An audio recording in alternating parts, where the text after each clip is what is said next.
When it comes to Lil Jeff and his alleged bodies, the rumours and theories tend to range from the absurd, suggesting that he's truly a demon catching all of these bodies, to pretty much complete denial that he ever killed anyone at all. But there's no doubt to me that Jeff was really in these streets though, with several videos circulating on Q50's Instagram years later showing that by 2024, Lil Jeff was indeed a hardened gangster riding around the city, constantly strapped with guns, ready to kill at a moment's notice. However, it would seemingly be a process of several years before he would become the hardened gang member he was known as today. In one of the earliest YouTube videos covering Jeff's alleged bodies, his rumoured murder spree stretches all the way back to September 2014, with his first alleged body supposedly being an 18-year-old who went by the name Mally Marl, real name Kamal Burton, who was allegedly affiliated with the A-Tray mob. Although the murder itself would take place in the far south side in the Old Geld Gardens community, at the time Jeff would have barely been a 12-year-old boy, seemingly gifted in basketball. He would have been spending most of his days training for a career in the sport. Also, according to a CPD spokesperson, Marl was approached by two men who then opened fire. The idea of a scrawny 12-year-old Jeff being mistaken for a grown man in this case sounding pretty unlikely. But for further context, even Jeff's own brother Boogie would have still only been 16 years old at the time of Marl's murder, albeit he would arguably always look older than his age. In more time, we'll likely learn much more about Jeff and his younger years as things come out, but when it comes to his deeds in the streets, it's likely much more sensible to take his own account of his childhood seriously. As he would recount in his DJU interview, Jeff would allegedly truly get in the streets quite late in his life, around 2020, this being his last year in high school and graduation. So around what age did you jump off the porch and start hanging out in the streets? I'm gonna say when I came outside for real, I was like 18 type. Okay. I just turned like 18. However, this certainly doesn't mean that Jeff's childhood was normal by any of broader society standards, as Jeff would also open up to DJU, saying that his father was not in his life growing up, as he too, quote-unquote, stood on business. This perhaps being a reference to Jeffrey Harris Sr.'s alleged time in the streets with the 068 C block. Let's say back then he wasn't around. Says acting weird as shit. It's acting bogus. It's cool. I'm though, man. He be doing what he do. So how did that affect you back then though? Not having pops around. OG stood on business, so you know, that shit didn't matter for real. But moreover, as we know now, Jeff's big brother Jay Boogie had clearly been in the streets since at least the early 2010s, which would seemingly affect Jeff's life and his experiences growing up significantly. And I'm doing that. I've been seeing my whole life, you know what I'm saying? I told you I got an older brother, so this ain't nothing new for real. It's the same shit I've been seeing. Everything I was doing, I saw already. One of these significant moments in the young Jeff's life would of course be witnessing the murder of Kenny Mack. Also, another incident that affected Jeff growing up was his family house getting shot up with one of the bullets, according to Jeff, whizzing by right next to his head. So can you tell us like who introduced you to the street life? My brother. Your older brother, right? Yeah. Okay. And how was he showing you the ropes? Let me tell you, my crib got shot up when I was like 14. I was some stupid ass. The bullet that flew like right past my face. They had shot the back and the front. Then they blew the car and set that on fire. It was busting. I ain't gonna lie, it was going on. That almost hit me, though. See what I'm saying, though? Shit like that play a part. All type of just seeing that shit every day. I was seeing it every day, you know what I'm saying? So like everything they was doing, I was seeing that shit all the time. Just like I'm doing right now.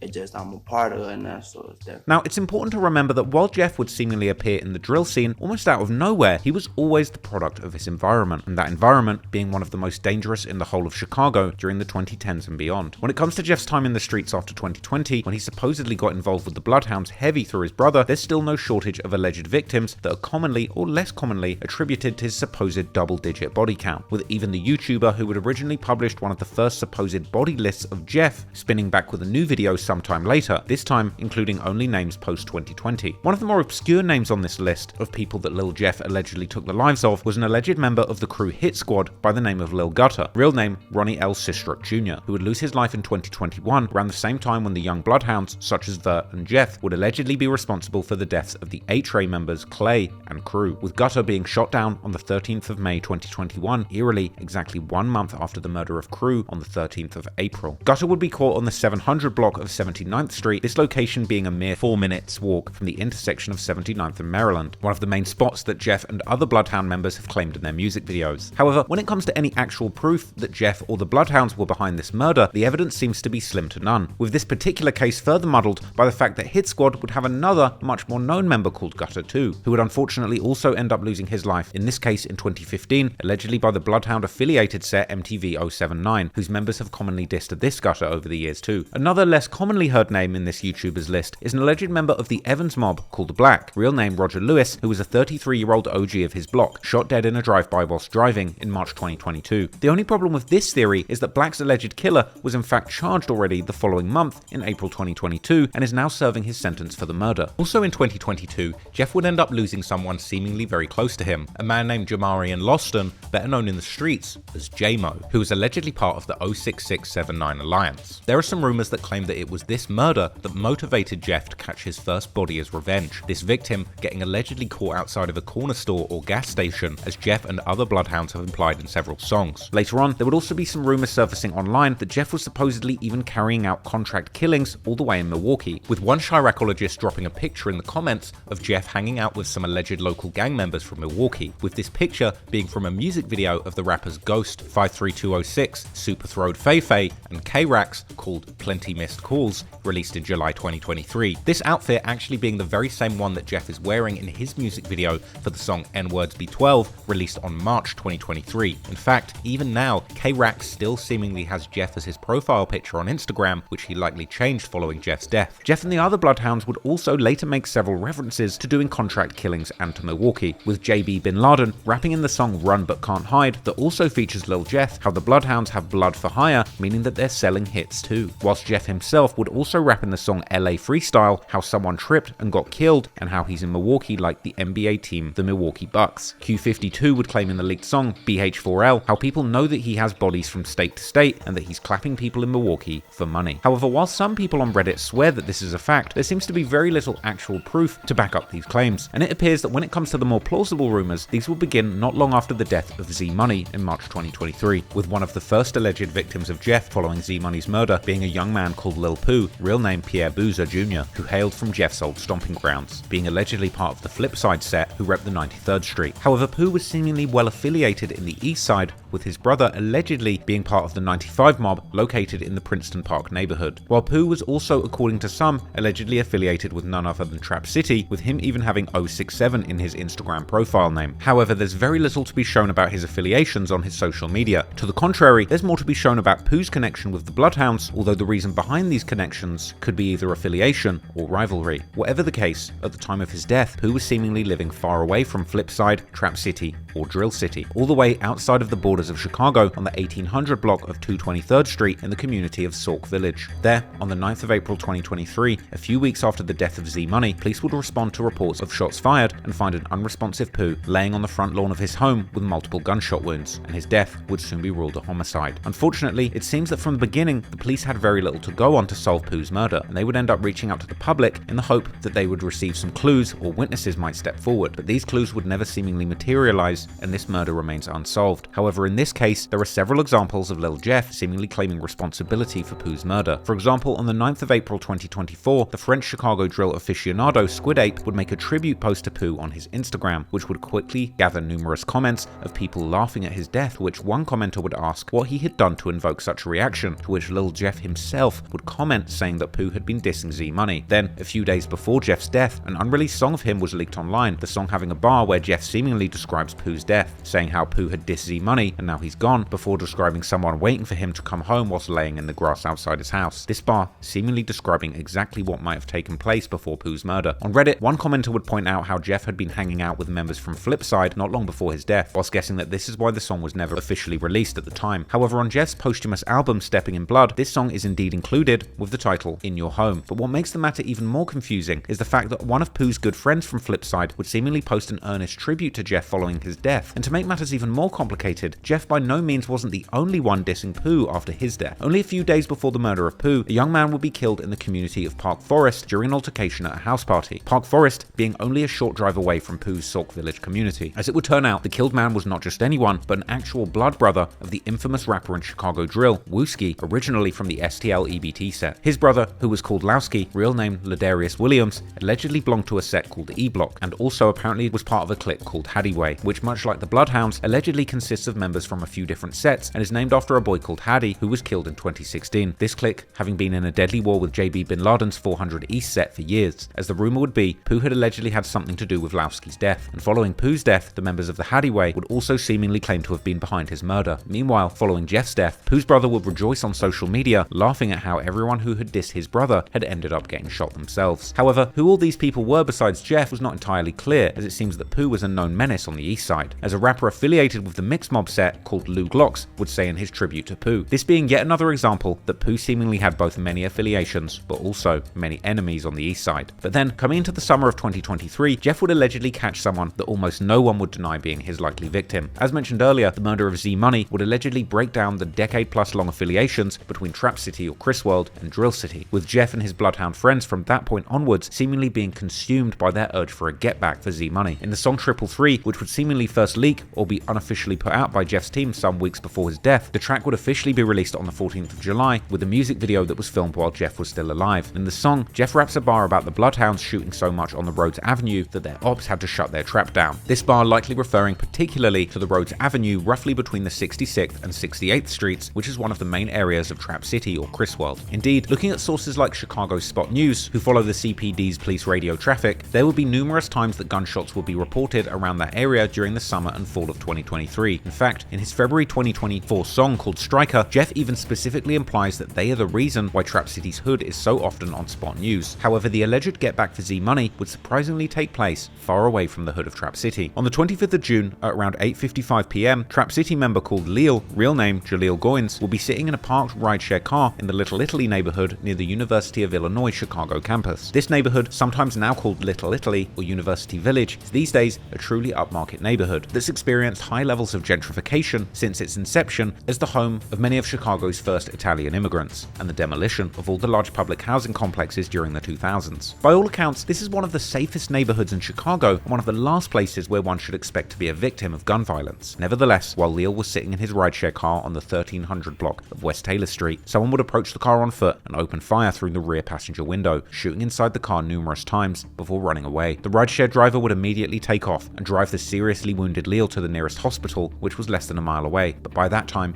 it would already be too late and Leal would be pronounced dead upon arriving at the hospital. The local ABC 7 News would be at the scene later that night and the next morning, interviewing the locals who had witnessed the shooting, with one of them explaining how the police may have counted 8 shots on the car window, but she claimed to have heard more than 20. This perhaps said something about the type of gun that was used in the shooting.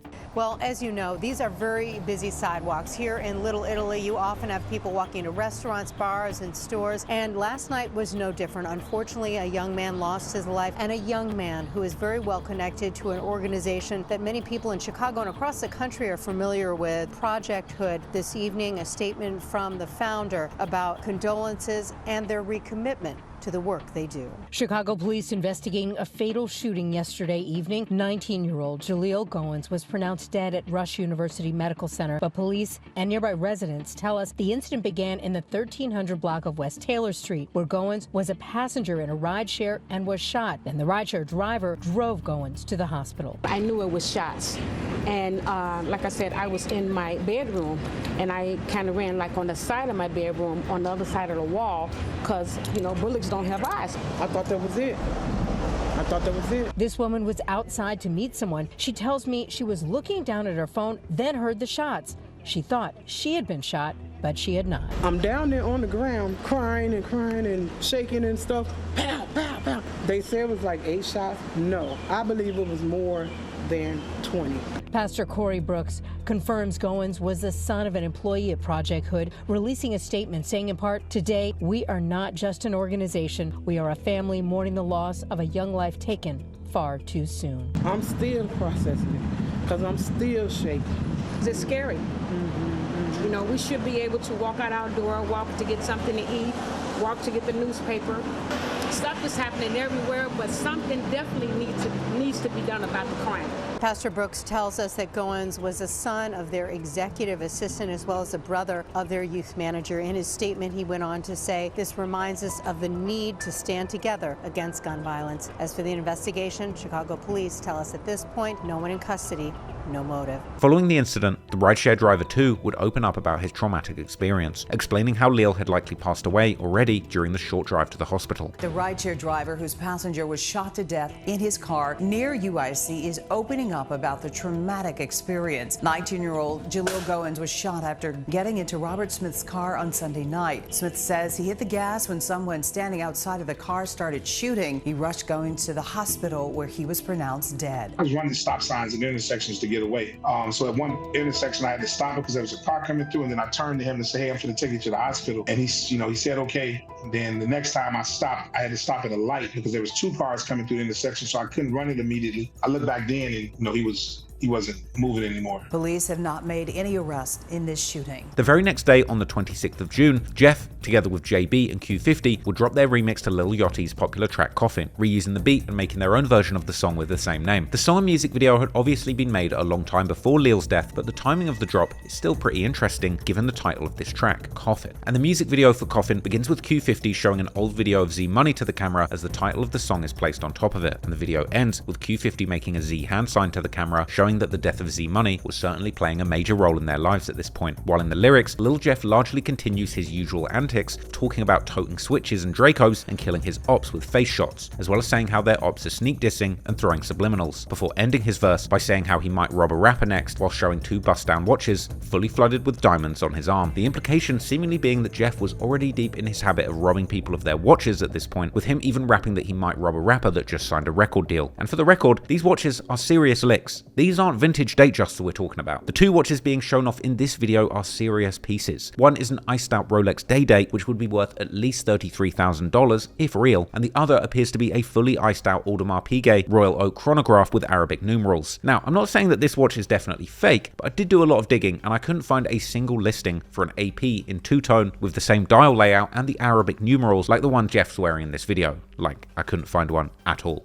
It doesn't exist. But I did find very similar configurations to the watch that Jeff's wearing, going for around $50,000 to $70,000. Perhaps it's an AP that's been customized, or perhaps it's fake, as I did find a very similar looking fake one for less than $600. But anyway, after dropping the song Coffin, Jeff would take a few months long hiatus from dropping new music, but he would still remain active on social media. During one Instagram live from this period that's still available online, Jeff describes how they are the reason their ops are dead or in a wheelchair, before Q50 notices someone who appears to be from Trap City commenting on the live how Jeff and Q50 are sharing the same Marnie mask, to which Q50 reacts by beginning to clap his hands, while putting on a smile that can only be described as devious, giving Jeff a run for his money for the #1 Joker of Chirac. We the reason they in a wheelchair, they got shot or they brought a man. Hey, who you talking about, boy?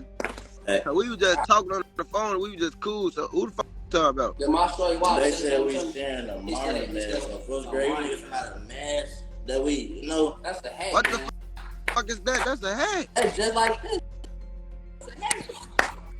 The clapping of hands would eventually become somewhat of a trademark for Q50 when referring to killing ops or getting back for Z Money. Y'all move out here. Everybody probably see y'all got the Z Money tattoo on your face. It's probably real noticeable. you know that. You see, that's that related. That's that get back for my man. That's that get back for my man. That's that get back for my man. Y'all basically let us know who that is too. We see y'all keep his name alive every chance y'all get. That's cuz. That's our cousin, folks. Yeah, folks cousin. You see photos, he don't spend Real sandbox, baby. Doesn't know like the impact he had on the hood that he. You see a tattoo on my face. You see. Hey, look, relentless.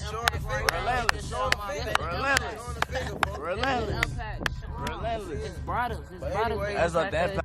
Look. The same I cried about, you know.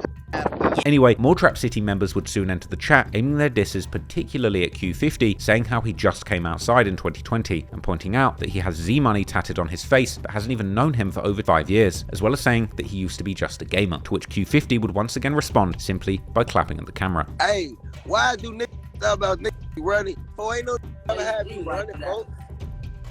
Hey, look though, folks. They got no money on racks, man.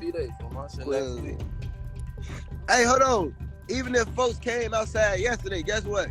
What they say, I can't see no. A lot of niggas ain't even gonna bounce. That's a compliment. Alright, the comments, they said Quill just came outside, got that man on my dick, on my L's. Come on now.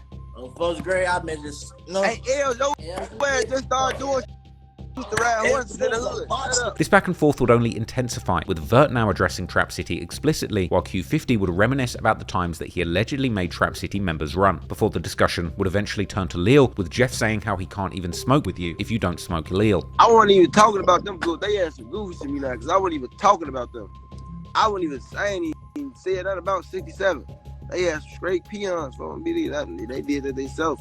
I wasn't even talking about them. They came trying to come into my life and be funny. Yeah, folks used to ride horses. Why you talking about some this, that? You know all that. I see where it is. What it is, what is that? 80 of them want to be so cool with 67, and that's what it is. I see that. Come on, man. They say I woke up, started spinning. That's like, you know what I'm saying? That's a compliment. Boy. Hey, Ills, on my dear grandmother's grave, please go stand on your block right now, and I'll finish you just like I did. You know. Yeah. So, folks, can we get half that little slab today? Off that Leal? You don't want to smoke Leal, I ain't trying to match. I ain't gonna lie. Let's play a new. If you ain't smoking my eyes, I can't smoke your eyes. Then, after taking almost half a year break from dropping new music, Jeff would come out with a new song and music video together with Vert in late December 2023, a track titled Stretched. In the song, Jeff ends his verse by rapping how he caught one of his ops in a bowl, this more specifically meaning a fishbowl, which is a reference to somebody being caught in a car with windows that are not tinted, making them an easy target, with this obviously seeming like a clear reference to the fact that Leal was caught in a parked rideshare car. Jeff would later make the same fishbowl reference during one of his IG lives, saying how he's trying to catch a shark in a shark tank. I caught a in a fishbowl. Trying to see if you will catch a big shark in a fish tank. And a few months later, in March 2024, the Trap City and Leal dissing would continue as Jeff and Vert released a song and music video titled FTO, a common abbreviation for F the Ops. And on the song, Vert first raps how his old friends have become his ops now, before Jeff comes in, starting his verse with a wild opening line, saying that he left 7 people dead in his city, and this time dissing Leal by name, saying how he's not giving any passes and anyone lacking is getting smoked, before saying how they're smoking on a Leal pack. Later that same month, Jeff and JB Bin Laden would release their song and music video titled Run But Can't Hide, where Jeff raps just like Vert in the previous song that he's now beefing with guys that he used to be so close with and that they used to sleep in the same bed. This would be almost word for word the same thing that Jeff's mother would allegedly tell him in a text message, where she appeared to praise him for the murders he was doing in the streets and appearing to be in awe of her son's violent reputation, saying, "Go ahead, son, your name ringing bells in the streets." I said, "Is that my boy?" And going on to say that she loves to see him sliding on the kids who slept in the same bed as him as a child. With this old Instagram story from Jeff showing their supposed text exchange with his mother going viral after his death and even getting reactions from channels like No Jumper. Dissing Leal and Trap City had now become a common occurrence in the Bloodhounds' music and would continue like clockwork. In the song No Tomorrow by Q50, Jeff and a rapper called FG Red dropped with a music video in April 2024. Q50 raps how he calls the last dead op from the 67th, aka Trap City, an Uber pack. And this was once again followed by that same month with Jeff's solo song Tony Montana, where Jeff raps how they're killing their ops while the ops are throwing up L's. This once again seemingly being a direct reference to Leal, as Jeff and the Bloodhounds would also make it their habit following the death of Leal to drop L's as a diss to him. In the song 333 by Lil Jeff, Q50, and the honorary Bloodhound member Lil Scoom from a set called The Burly Boys, that would first appear online in May 2024, but would later be released after Jeff's death together with a music video. Jeff would once again seemingly reference catching Leal inside of a car, saying how Leal saw him and realized he was stuck. Even after his death, new songs would keep coming out, where Jeff references catching someone in a drive-share car, such as one song that was aptly titled Lift, that seemingly leaked shortly after his death, where Jeff raps how he makes his ops disappear like magic and that somebody shouldn't have been driving in that lift. Jeff himself would also acknowledge that he was dissing Leal in almost every song on his posthumous album, Stepping in Blood, on the song In Your Home. There's also some rumors that Q50 had in fact gotten shot in the leg not long before the murder of Leal, possibly by Trap City, with Jeff and Q50 sometimes seemingly referencing this in their songs. Meanwhile, Trap City members were mourning their loss, with even respected older members like OTF Black and Trap City Rob changing their Facebook profile pictures to pictures of Leal soon after his death. However, the death of Leal would also hit very close to home for even Jeff himself, due to his father being from the area that's now part of Trap City. And following his passing, many people who were seemingly close to Jeff's father would post their tributes to Leal. The rapper Tero, who used to be close with Vert before the beef between Drill City and Trap City, would also make a tribute to Leal in late 2023, saying how he wished he could get him back, to which Jeff would troll Tero by liking the post with an emoji that's hugging a heart. No wonder then that the very next day, Tero would repost another picture of him with Leal, this time with a message implying that the next year, the Bloodhounds were going to go extinct. This post, now seemingly eerily prophetic, giving what would indeed take place in 2024. But before 2023 would come to a close, 2 other people would lose their lives under mysterious circumstances, with these 2 becoming the latest victims of Lil Jeff, according to online rumors. In the early morning hours of November the 1st, 2023, a man and a woman were inside a parked car on the 8300 block of South Dorchester Avenue, which is in Mix Mob's hood. These 2 were known in the streets as Lil Deuce, real name Donardo Buford, allegedly from a set called Foster Park, Park, located in the Auburn-Gresham neighborhood, located in the far south side, and he was with an infamous female gangster known as D-Money, real name Desiree McGee, who is allegedly affiliated with numerous sets, including the infamous Woodlawn sets like STL EBT, Gyro City, and Taekwon World, as well as the E-Block Hardaway set from the east side that Wooski's brother Lowski was part of. While the two were sitting in the vehicle, the car was reportedly approached by two suspects who would open fire on D-Money and Lil Deuce, shooting D-Money once, whilst hitting Deuce multiple times in the chest, with both of them being transported to the University of Chicago Medical Center, where they would unfortunately both be pronounced dead. We're told it was around 12:39 Wednesday morning when a 19-year-old man and a 25-year-old woman were sitting inside of a parked vehicle. Police are saying the two suspects fired shots, hitting the 19-year-old man multiple times in his chest. The 25-year-old woman was shot once in her torso. Both were taken to UFC emergency room where they were pronounced dead. As of right now, no one is in custody, but Area 3 detectives are now investigating this. If you have any information that could lead to an arrest, police would like you to contact them immediately. For now, we're here in the Mary Nook neighborhood. I'm Glenn Marshall, WGN News. This is another one of the rumors regarding Jeff's alleged body count that seems to have very little proof going for it, and many drill fans on places like Reddit and Chiracology have seemed either confused about this rumor or have straight up denied it, with one of the few pieces of evidence used to justify this claim being a post made by Jeff on April 2024 when he would quote an unreleased King Von song whilst adding 10 emojis after the lyrics, with many fans considering this as Jeff literally listing all 10 of his supposed victims, with number 7 of the emojis being a so-called woman's hat emoji. This emoji then supposedly being a reference to D-Money. Interestingly, Jeff would actually seemingly go back and edit this caption, switching the hat emoji to a princess emoji, making it even more obvious that he was indeed seemingly referring to a female victim. The so-called rescue worker's helmet emoji next to it, on the other hand, is much more open for interpretation, with one possible option being that the emoji's red color actually refers to the Black Pea Stones, who were known to rep the color red, with Foster Park, where Lil Deuce was from, actually being a Black Pea Stone stronghold. Or alternatively, Deuce could be symbolized by the crown emoji on either side of the princess emoji, crown being one of the symbols used by the People's Nation gang alliance that the Black Pea Stones belongs to. In fact, in a tribute video for Lil Deuce posted on his Instagram story after his death, his family can be seen putting crown decorations on top of a cake for his 20th birthday. Following the death of D-Money, Jeff would also boast on social media how the Bloodhounds were killing everyone, including women and kids. Hey, Lil Fredo, what you on, Lil Cuz? I still love you, folk, but it's like my little brother feel how he feel, and I'm around with him right or wrong or dead wrong, you know that. So it is what it is, folk. I wish y'all the best of luck, but we do spank ass, and you know this personally. For real, we really kill kids, bitch. If it get to that point, it'll make me mad enough, mamas will start getting all type of my shit known, right? My shit really up and purse fuck with my head, face ass, neck ass, back ass. It's also worth noting that D-Money was seemingly close with numerous members of Trap City and would do stuff like promote their music and wish them a happy birthday on their social media. Moreover, some people close to D-Money, such as the rapper Flame, who is also from the SDL, EBT, Gyro City and Taekwon World areas, would seemingly diss Lil Jeff following his death. There was also seemingly some kind of connection between Jeff and Lil Deuce, as the two were actually following each other on Instagram. But while these two victims seem like wild rumors at best, the next two are commonly believed to be the work of Jeff and the other Bloodhounds, with these two victims in many ways launching Jeff into the spotlight and helping him rise to become one of the most infamous names in modern Chicago drill, as well as being one of the most ruthless shootings the west side of Chicago had ever seen.